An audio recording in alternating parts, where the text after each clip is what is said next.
members of the esteemed Legislative Correspondence Association. Thank you very much for being here. Everybody knows Joe Friday. My daughters tell me that nobody knows him and nobody knows what I'm talking about, but that's okay, because what he would say is just the facts, ma'am, just the facts, ma'am. Very droll, dry, because people want to give their editorial comments. Well, I think this, I think this. No, no, no. Let's just start with the facts. Just the facts, ma'am. That's what we do. Joe Friday. Get to know him. Hospitalization rate ticks down. Good news.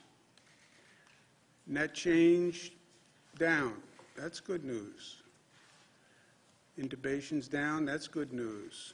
COVID hospitalizations, new ones per day, just about flat. That's not great news. Actually up a tick. So that is not good news. What we're watching now is how fast the decline, how low does it go. We don't want to see 1,000 new cases every day. We'd like to see that in the low hundreds, ideally, of new cases every day. Death rate, terrible news. 330. You see the decline has been slow at best and still disgustingly high. So we're making progress, that's for sure, but we're not out of the woods yet. And we're proceeding with caution, and there are caution signs out there that we should pay attention to. Singapore is talking about a second wave with 900 new cases. This is after they controlled the beast. They were on the decline. They're now looking at new cases. Germany is a situation that we should also watch and learn from. They relaxed and started to reopen. They're now seeing an increase. And these are interesting. The rate of infection, which is what we watch, was at 0.7. One person infecting 0.7 of a percent. Obviously less than one person. 1% infection rate is one person infecting one person. They were at 0.7. They started to reopen. In 10 days, they went up to a 1 on the infection rate. That's troubling. Shows you how fast the infection rate can increase if you don't do it right on the reopening. So proceed with caution. Our reopening is different.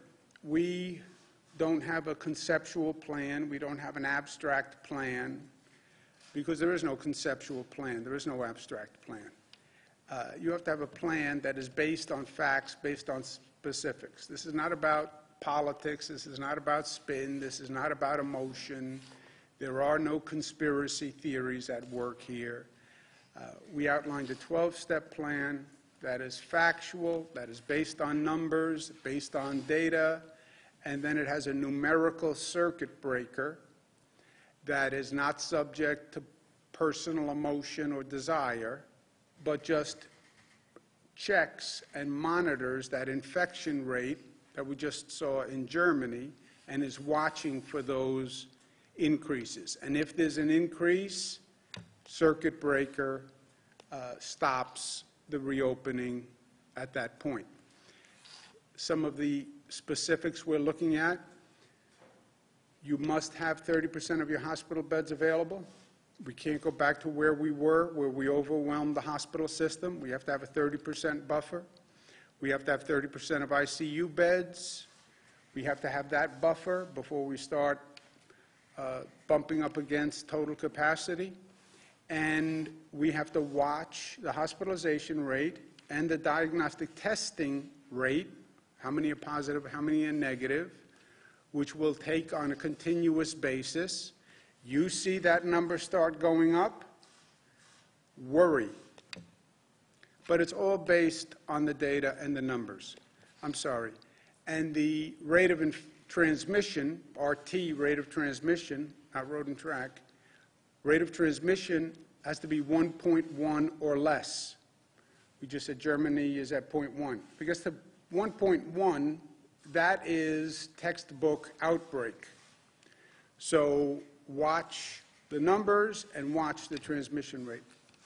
And how do you do that? You do that with testing, right? And that's why everybody's talking about testing. The testing allows you to continually test, sample, how many people are positive, how many people are negative. You see the positive start to increase through your day-to-day testing. That is a pause sign. We were doing about 20,000 tests. We said we wanted to double that. We're now on average about 30,000 tests per day, which is a dramatic increase, not where we need to be, but a dramatic increase. Where we are now, you should know, is New York State is doing more than most countries are doing. So we have been very aggressive in testing, and we have made great progress, and New Yorkers should feel good about that, but we have more to do. On elective surgeries, we had canceled all elective surgeries so we could have increased capacity in the hospitals. When you cancel elective surgeries, hospitals feel a financial pinch because that's where they make their money, is on elective surgeries. So for areas that don't have a fear of a COVID surge, we're going to allow elective surgeries to begin. That's primarily in counties upstate. Again, counties where we're still worried about a surge in the COVID beds, we're not going to open it up to elective surgery until we know we're out of the woods on the COVID virus. And this is a list of counties that are eligible now for elective surgeries. I'll do an executive order on that today. We've been worried about frontline workers because they are the heroes who are out there every day so everybody else can stay home. Somebody asked me yesterday on a radio interview, well, you know, you're out there every day. Are you taking care of yourself? I'm out there every day. Forget me. I'll tell you who's out there every day. The nurses who are in the emergency room, the doctors who are in the emergency room, the police officer who is going into homes and apartments because there's a domestic disturbance. The EMTs, the fire department, the delivery worker who goes to 50 doors a day and gets paid. Those people are out there every day. So they're the ones who are really doing the work. Compared to them, what I do is de minimis. And they're doing it not because they get paid a lot of money, not because people say thank you, God bless you. They're doing it because it's their value and their honor and their pride and their dignity, and they show up. Even when it's hard, they show up. My hat is off to them. But I want to make sure that we do what we need to do to protect them, that they have the equipment, they have the PPE, they have our respect, they have our gratitude.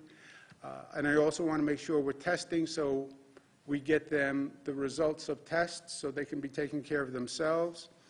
I also want to see if we have a significant problem in any of those frontline workforces. So we're doing testing. We started with the New York City Fire Department and New York City Police Department. What we found so far, Fire Department, which also has the EMTs, tested 17% positive, NYPD 10% positive. Number much higher in the FDNY EMTs. We believe that's because the EMT number is driving it up, but we have to do more numbers and more research to determine that. Remember, the EMTs, they are the front line. They're the ones who are there assisting the person in the closest contact in many ways. FDNY also. But we want to find out exactly what's going on. They compare to a downstate average of the general population of about 18%. And again, we'll do further research, further surveys to look at it by race and gender also. We're also going to do the same thing with the transit workers, the people who drive the buses, the subways, who clean the buses and the subways. Without those buses and subways, the essential workers couldn't get to work. Why didn't we just close down subways and buses? Because you close down the subways and the buses in New York City. Don't expect the nurses and the doctors to be able to get to the hospital. Don't expect a delivery worker to be able to deliver food when you ring on your telephone. So we need that public transportation to transport the essential workers. But those frontline workers are at risk. So we're going to do additional testing for the transport workers. I also commented yesterday, the Daily News had pictures of things that are going on in the New York City subway system, where the cars were filthy, they were disgusting, homeless people were there with all their belongings, and it was not just the Daily News picture. It reflected what has been in the press and what people have been saying, which is the deterioration of the conditions in the subways. Some crimes are up in the subways, even though ridership is down 90%. I don't even know how mathematically that is possible. The trains are filled with homeless people, and you're not doing the homeless any favor. I've worked with the homeless all my life. To let homeless people stay on the trains in the middle of a global health pandemic with no masks, no protective equipment, you're not helping the homeless. Letting them endanger their own life and endanger the lives of others is not helping anyone. So I told the MTA yesterday, in 2 days, which means tomorrow, I want a full plan. How do we disinfect every train every night? Period. Any essential worker who shows up and gets on a train should know that that train was disinfected the night before. We want them to show up. We don't want them to stay home. We owe it to them to be able to say, the train you ride, the bus you ride, has been disinfected and is clean. Also, state and local funding from Washington is essential. This is now turning into a political brawl on state and local funding. More and more, some of the elected officials in Washington are saying they're against it. They're led by Senator Mitch McConnell, who leads the Senate, who makes it blatantly political. No blue state bailout. No blue state bailout. What is he trying to say? The states that have coronavirus are Democratic states. And he's a Republican, so he doesn't want to help the Democratic states. He went so far as to say, well, he'd be in favor of the states going bankrupt. First, states have never gone bankrupt. States can't go bankrupt. There are serious constitutional questions about whether or not a state can go bankrupt, declare bankruptcy. And you need a federal law that would allow the states to declare bankruptcy, even if you got around the constitutional question on bankruptcy.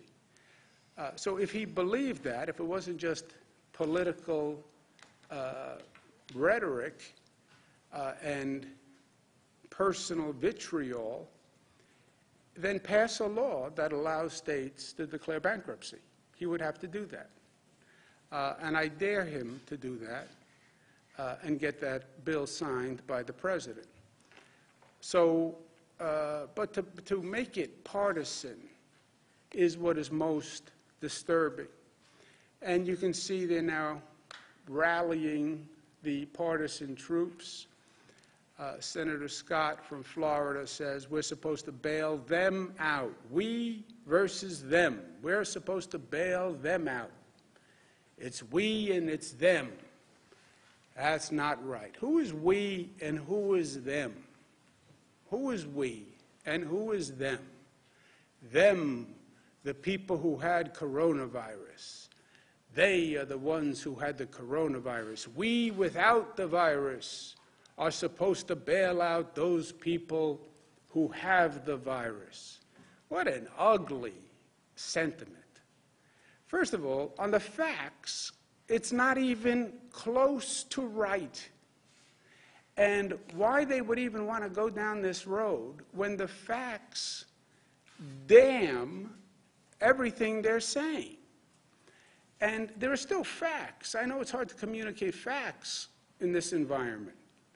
I know a lot of the filters don't communicate facts. They all communicate spin now. Everybody has their own spin.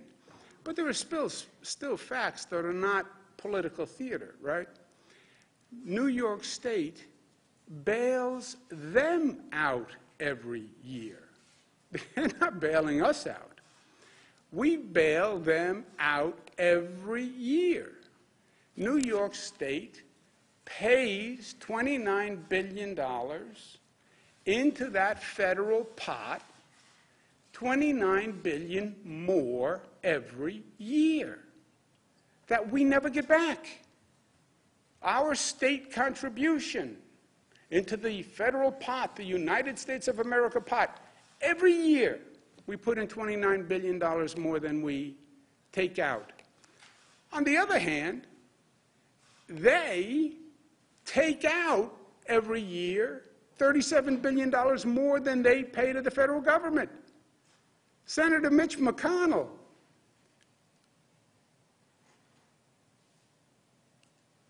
you are bailing out New York when every year you take out more from the kitty, the federal pot, $37 billion more than you put in?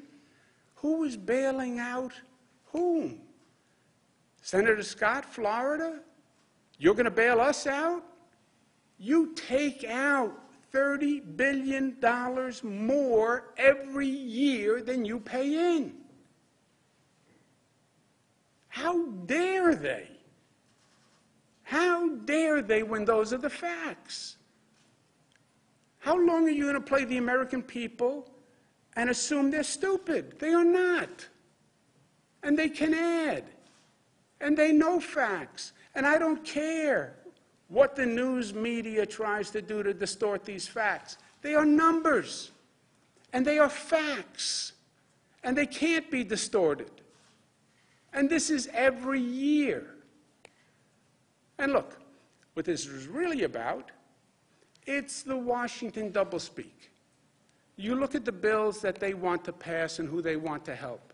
They want to fund the hotels, the restaurants, the airlines, the big corporations. That's who they want to fund. Well, who do state and local governments fund? State and local governments fund police, firefighters, nurses, school teachers, food banks. That's who I want to fund. And that's what it means to fund a state and local government. And that's the choice that they're making. Everybody applauds the healthcare workers. Jets fly over in tribute to the healthcare workers. That's all nice. Saying thank you is nice. How about actually rewarding them and making their life easier? How about giving them hazard pay? How about helping with their child care?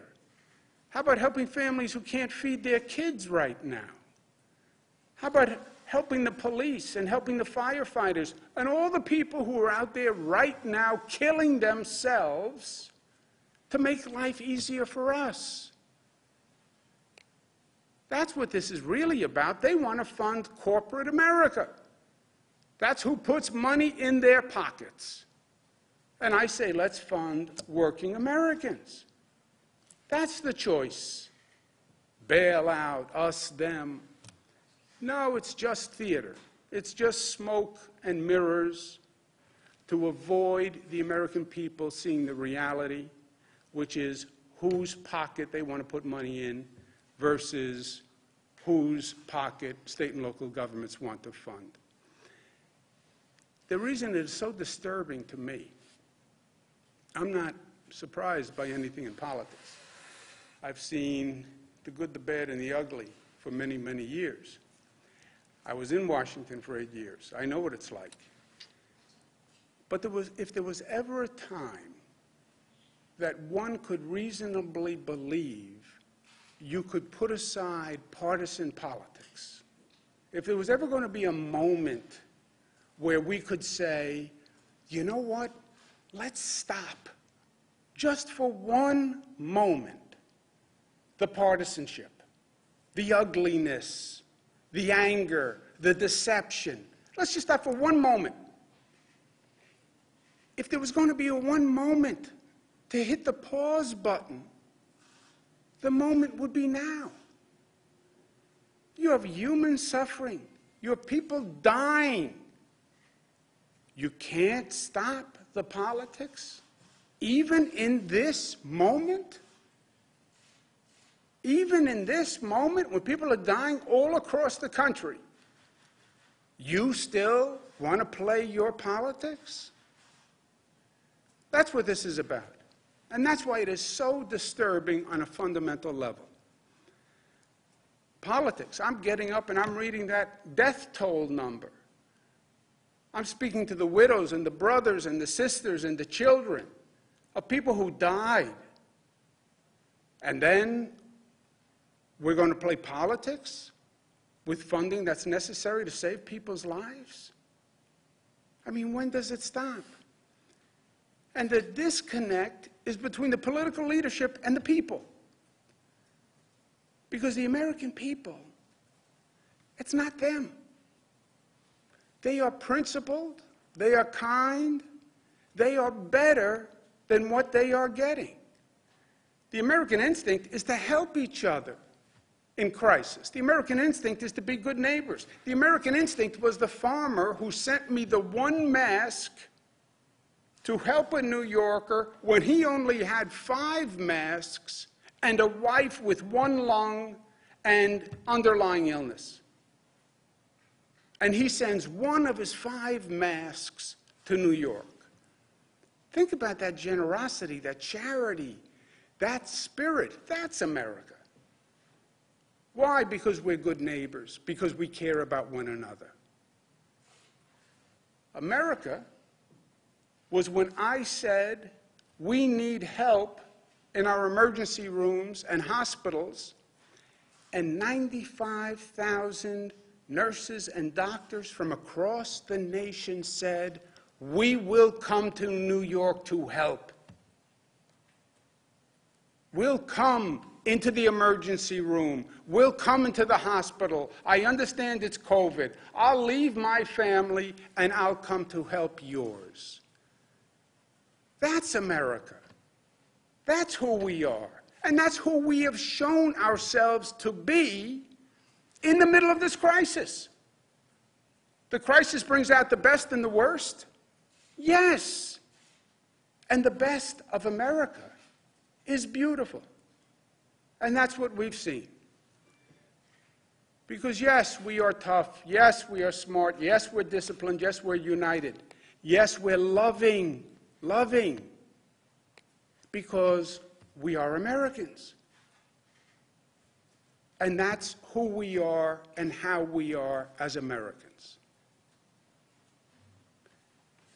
And I just hope the political leadership of this nation understands how good we are as a people. And the textbook says politicians lead, elected officials lead.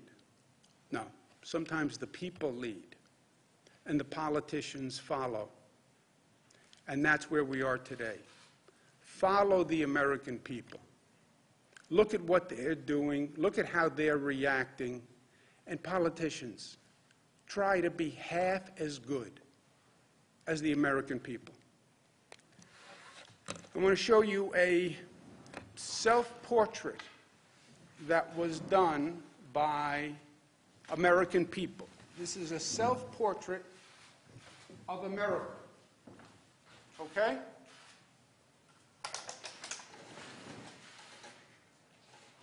That's a self-portrait of America. And you know what it spells? It spells love. That's what it spells. You have to look carefully, but that's what the American people are saying. We received thousands of masks from all across America, unsolicited, in the mail, homemade, creative, personal, with beautiful notes from all across the country, literally, just saying, thinking about you, we care, we love you, we want to help. And this is just people's way of saying we care and we want to help. This is what this country is about. And this is what Americans are about. A little bit more of this and a little bit less of the partisanship and the ugliness, and this country would be a better place. Thank you. Thank you, guys. Questions, Bernadette?